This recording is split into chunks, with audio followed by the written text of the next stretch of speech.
अस्सलाम वालेकुम नाजरीन, मैं हूं आपकी host Amina Akhtar city pulse TV के साथ। इस वक्त मैं मौजूद हूं रावलपिंडी में एयरपोर्ट हाउसिंग सोसाइटी में। आप मेरे इर्द गिर्द लोग देख रहे हैं और यहाँ पे जलसा अवामी राज तहरीक का होने जा रहा है। हमें मखसूस राय से ये पता चला है कि जलसे का NOC कैंसिल हो चुका है। यहाँ मौजूद लोगों से बातचीत करेंगे और तहरीक के बानी इकरारुल हसन का इंतजार करेंगे।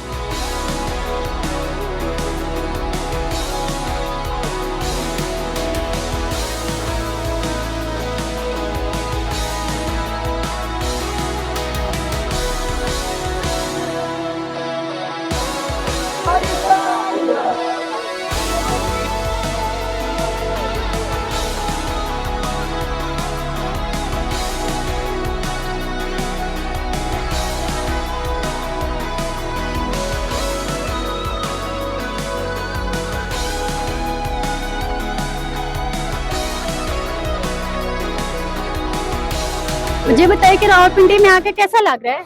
जी, रावलपिंडी एज ऑलवेज हमेशा बड़ी मोहब्बत दी है पिंडी ने और आज भी बहुत अच्छा लग रहा है। लेकिन बदकिस्मती इंतजामिया आपने देखे साउंड कुछ नहीं उन्होंने कुछ करने दिया हमें यहाँ। लेकिन बहरहाल हम यहाँ बात करेंगे और कश्मीर के अपने दोस्तों के साथ, अपनी बहनों के साथ, अपने भाइयों के साथ इज़हार यकजहती जरूर यहाँ आप देखेंगे अभी इंशाल्लाह। आपकी आमद पे काफी लोग पुरजोश थे, तो आपको क्या लगता है कि ये लोग आपका साथ भी देंगे? मुझे लगता है क्योंकि मैं इसलिए कि मैं इनसे अपना साथ नहीं मांग रहा हूँ। मैं ये नहीं कह रहा हूँ कि मुझे वज़ीर आज़म बनाइए, मुझे वोट दीजिए या मुझे कोई ओहदा दे। मैं तो ये कह रहा हूँ कि आप खुद आगे आएँ और आप लोग इस मुल्क की बागडोर संभालें। आज तक आपने लीडरों, खानदानों, शख्सियात की बहुत परस्तिश कर ली। अब अपने ऊपर एतमाद करें, अपने ऊपर यकीन करें। मिडिल क्लास के लोग आगे आएँ, नौजवान आगे आएँ। मुझे यकीन है कि इंशाल्लाह। मुझे बताएं कि उस लाइफ में ज्यादा मुश्किल थी मीडिया की लाइफ में या सियासी लाइफ में आके मुश्किल हो रही है? अभी तक तो कोई मुश्किल नहीं है। मैं तो सोच रहा था कि देखते हैं क्या होता है इंशाल्लाह अभी। लेकिन ये कि मुश्किलात से घबराने वाले नहीं है हम। ना हमने अपने सहाफत के सफर में कभी अल्लाह की मेहरबानी से किसी गिरफ्तारी से, किसी मुकदमे से, किसी गोली या गाली से कोई घबराहट महसूस की है और ना ही इंशाल्लाह इस जिद्दोजहद और इस सफर में आप देखेंगी कि हमारा रास्ता कोई मुश्किल रोक सकेगी इंशाल्लाह। आपकी पार्टी का मंशूर क्या है? हमारा मंशूर ये है कि डेमोक्रेसी, जमहूरियत, और हम उस जमहूरियत की बात करते हैं जो जमातों के अंदर से शुरू हो, उस मेरिट की बात करते हैं जो पार्टियों के अंदर से शुरू हो, या उस गुड गवर्नेंस की बात करते हैं जिसका आगाज अपने घर से हो। रावलपिंडी की आवाम को क्या मैसेज देना चाहेंगे? अभी आप देखिएगा मैसेज यही है कि हम जहां जहां जिस पर जुल्म हो रहा है, जहां जहां जिसका कोई हक कानूनी और आईनी दबाया जा रहा है, जहां जहां एहतजाज या अपनी आवाज बुलंद करने के जो राइट्स हैं उन पर पाबंदी लगाई जा रही है, हम सबको चाहिए कि हम उन लोगों के साथ खड़े हों और उनकी आवाज में आवाज मिलाएं इंशाल्लाह। पुलिस की जो जुल्म था उसके बावजूद आप लोग इस कन्वेंशन में बैठे हैं, ये इस बात का सबूत है कि आप लोग पाकिस्तान अवाम राज तहरीक के सच्चे और पक्के कारकुन हैं। पाकिस्तान अवाम राज तहरीक एक फिक्री, नजरियाती, शऊरी तहरीक है। इशफाक न्याई साहब ने आप लोगों को यहाँ पर जमा करके ये मैसेज दिया है कि इंशाअल्लाह अज़ीज पाकिस्तान अवाम राज तहरीक का रावलपिंडी अगला गढ़ बनेगा। ये एक बंदे से चलने वाला काफिला आज अपनी सुए मंजिल की तरफ गामजन है। वो अकेले ही चले थे जानिबे मंजिल के मिसदाक के लोग मिलते गए और काफिला बनता गया। आज अल्हम्दुलिल्लाह सैयद इकरारुल हसन का ये काफिला अपनी मंजिल की तरफ रवा दवा है और वो दिन दूर नहीं कि इसी कुर्सियों पर बैठने वाले नौजवान मिडिल क्लास इंशाअल्लाह इक्तदार के आवानों तक पहुंचेंगे इंशाअल्लाह। हम किस वसीदा निजाम का शिकार हैं। तो इसी तरह कुछ महीने पहले, जैसे अभी आप लोग यहाँ बैठे हैं, मैं भी नहीं जानता था कि अवाम राज तहरीक का मोटो क्या है। लोग हमें सुनना नहीं चाह रहे थे, तो मुझे किसी दोस्त ने बताया कि भाई ये एक तहरीक शुरू हुई है जिसमें उसके कायद का ये दावा है कि वो आने वाले वक्त में किसी ओहदे का तलबगार नहीं होगा, दावेदार नहीं होगा। वो पार्टी बनाएगा लेकिन पार्टी का मालिक नहीं होगा। तो मेरा दिल चाहा कि भाई इस तहरीक की बात जरा सुननी चाहिए कि भाई ये कौन सी तहरीक है, कौन सी पार्टी है जिसको बनाने वाला जो इस पर मेहनत कर रहा है वो ये कह रहा है, कुरान उठा के कह रहा है, कस्में उठा के कह रहा है कि भाई मैं इस पार्टी का, इस तहरीक का मैं इस पे कब्जा नहीं करके बैठूंगा, मैं इसमें मालिक नहीं बन के बैठ जाऊंगा। तो मैंने इकरार भाई से फिर मेरी मुलाकात हुई। हम वैसे भी सैयद परस्त लोग हैं, तो हमने चाहा कि भाई इकरार भाई की बात तो सुने। जब मजलूम की और मिडिल क्लास की आवाज गली गली से निकलना शुरू हो जाए तो आप इसको दबा नहीं सकते। ये बात लिख लें आप। हमारी تحریک کا آغاز سید اقرار الحسن نے کیا، یہ تحریک دوسری پولیٹیکل پارٹی سے مختلف کیسے ہے؟ کوئی ایسا بندہ جو پارٹی سٹارٹ کرتا ہے وہ سب سے پہلے خود چیئرمین بنتا ہے کہ جی میں چیئرمین ہوں، مجھے وزیر اعظم بنائیں، میں 100 دن میں مہنگائی ختم کر دوں گا، 6 ماہ میں غربت ختم کر دوں گا، دہشت گردی کا خاتمہ کروں گا. نہیں، اقرار الحسن سید نہ کسی عہدے کا امیدوار تھا، نہ ہے، نہ ہوگا. آپ لوگ، ہمارا اس تحریک کا جو مین مقصد ہے، جو نظریہ ہے، وہ یہ ہے کہ یہ آپ لوگوں کی تحریک ہے. آپ لوگ آگے آئیں جو پنڈی کی عہدیدار ہیں. یقین مانے ہم ان کو پہلے نہیں جانتے تھے کہ ڈاکٹر اشفاق نیازی کون ہے. یہ پراپر ایک میرٹ سے آئے ہیں، پراپر ایک تھرو جو ہم نے میرٹ فکس کیا تھا، اس میرٹ سے یہ جس طرح ضلعی عہدیداران اوپر آئے ہیں، اسی طرح یہ جب سیاسی پارٹی بنے گی تو اس پارٹی کا چیئرمین بھی اسی طرح میرٹ پہ آئے گا، ان کے سیکٹریز بھی میرٹ پہ آئیں گے اور تمام عہدیداران بھی میرٹ پہ آئیں گے. تو سب سے پہلے آپ سب اپنے لیے ذرا تالیاں بجائیں، اپنے حوصلے کے لیے، اپنی ہمت کے لیے. ماشاءاللہ خیبر پختونخوا سے، جہلم سے، تمام اطراف سے، چکوال سے ہمارے دوست یہاں ممبران تشریف لائے ہیں. اور یہ ظاہر ہے ہمارا عوام راج تحریک کا ممبرز کنونشن تھا، لیکن مجھے لگتا ہے کہ کشمیر میں اس وقت جو کچھ ہو رہا ہے یہ بڑی ناانصافی اور زیادتی ہوتی کہ اگر ہم آج کے اس کنونشن کو کشمیر کے نام سے منسوب نہ کرتے. تو یہ کشمیر کنونشن، اور جیسے ہی ہم نے نام تبدیل کیا، آپ سب دوست، میڈیا کے دوست یہاں گواہ ہیں کہ اس کے بعد سے پھر یقینی بنانے کی کوشش کی گئی کہ یہ کنونشن منعقد نہ ہو. ساؤنڈ سسٹم سے لے کر یہاں خواتین کو ہراساں کرنے تک اور پھر دوستوں کی آمد کا راستہ روکنے تک ہر ہتھ کنڈا آزمایا گیا. یہ پیغامات بھی بھجوائے گئے کہ جناب اقرار الحسن صاحب سے کہیں کہ اوپر سے آرڈر ہے ان کی گرفتاری کے.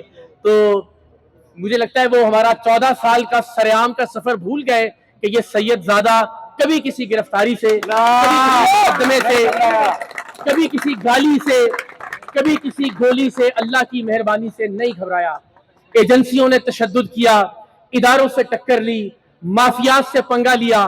اللہ کی مہربانی سے ہر ایک کرپٹ افسر کو اس ملک میں ہم نے 14 برس تک بے نقاب کیا، اور پھر اللہ کی ذات نے یہ توفیق دی کہ ہم اب ایک چھوٹے پلیٹ فارم سے ایک بڑے پلیٹ فارم کی تخلیق کی طرف آئیں.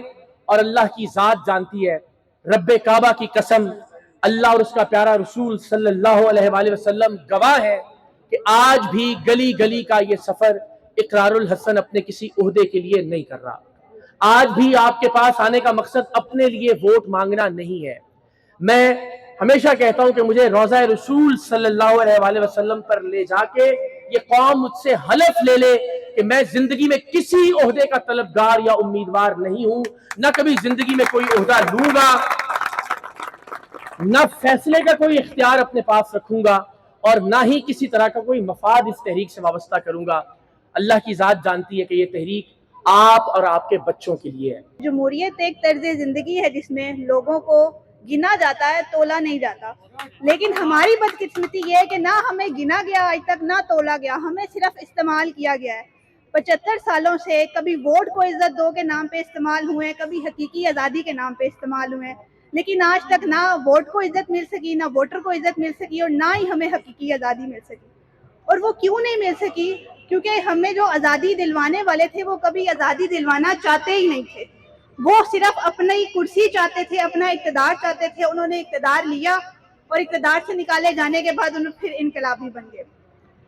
تو جیسے مڈل کلاس کے لیے اوپر آنا مشکل ہے، بلکہ ناممکن ہے ہمارے نظام میں، اس سے زیادہ مشکل ہے ایک خاتون کا اوپر آنا. انلیس اور انٹل آپ کے والد محترم جو ہیں وہ سابقہ وزیر اعظم نہ رہ چکے ہوں. تو میں آج عوام راج تحریک کے پلیٹ فارم سے خواتین کو یہ انکریج کرنا چاہتی ہوں کہ آپ کی محنت جو ہے وہ پوری 100% آؤٹ کم آپ کو دے گی. آپ کو کبھی بھی جینڈر کی بیس پہ پیچھے نہیں رکھا جائے گا. جیسے آج میں یہاں پہ کھڑے ہو کے آپ سے بات کر رہی ہوں، کل کو آپ بھی یہاں میری جگہ کھڑی ہو کے بات کر سکتی ہیں. اور یہ صرف ایک بات نہیں ہے، اس کا ایویڈنس اس طرح سے ہے کہ ہمارے 2 ڈسٹرکٹ کی پریزیڈنٹ جو ہیں وہ خواتین ہیں، جو عوام راج کے پلیٹ فارم سے انہوں نے کام کیا. ہمارا جو میرٹ ڈیسائیڈڈ تھا اسٹارٹ میں، اس میرٹ کے مطابق وہ آگے آئیں اور آج وہ پریزیڈنٹ ہیں. آپ بھی ہو سکتی ہیں. اعلان ایئرپورٹ ہاؤسنگ سوسائٹی کا شکریہ، خصوصاً جتنا تعاون ایئرپورٹ ہاؤسنگ سوسائٹی کی مینجمنٹ نے اور عوام نے دکھایا. اور जिस तरह से इस मुश्किल हालात में जिस तरह से इस्तकबाल हुआ है, एक मरतबा फिर तमाम मेहमानों का तहे दिल से मशकूर हूँ। आप साहब की आमद का बहुत शुक्रिया। अस्सलाम वालेकुम। मैं ज्यादा तो कुछ नहीं बोलती, थोड़ा सा बोलूंगी, क्योंकि हमारी सारी बातें इकरार हमारा बच्चा कर चुका है, ठीक है, लेकिन कोई अब तक जो इसके साथ हम लोग सारे चल रहे हैं, बल्कि मैं कहती हूँ ये हमारे लिए आए।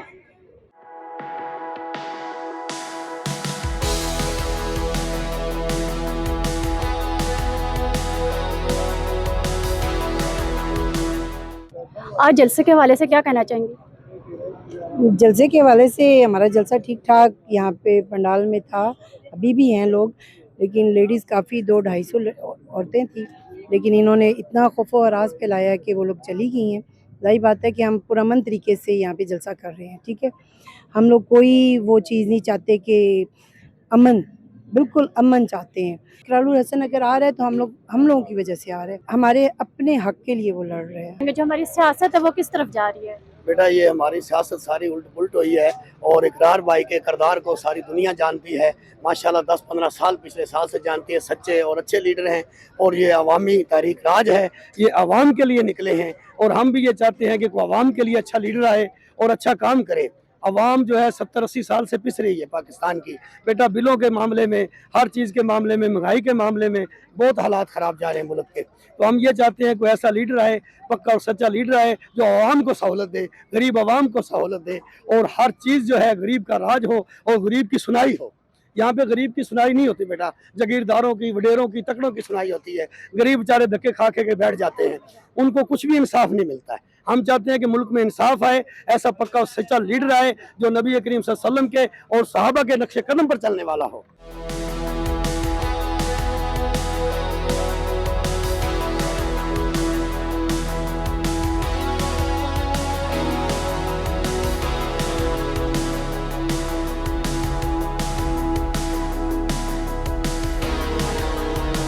नाज़रीन, आपने आज का प्रोग्राम देखा और इकरारुल हसन की बातें भी सुनी, लोगों की राय भी जानी। अपनी होस्ट एमिना अख्तर को दीजिए इजाज़त। अल्लाह हाफ़िज़।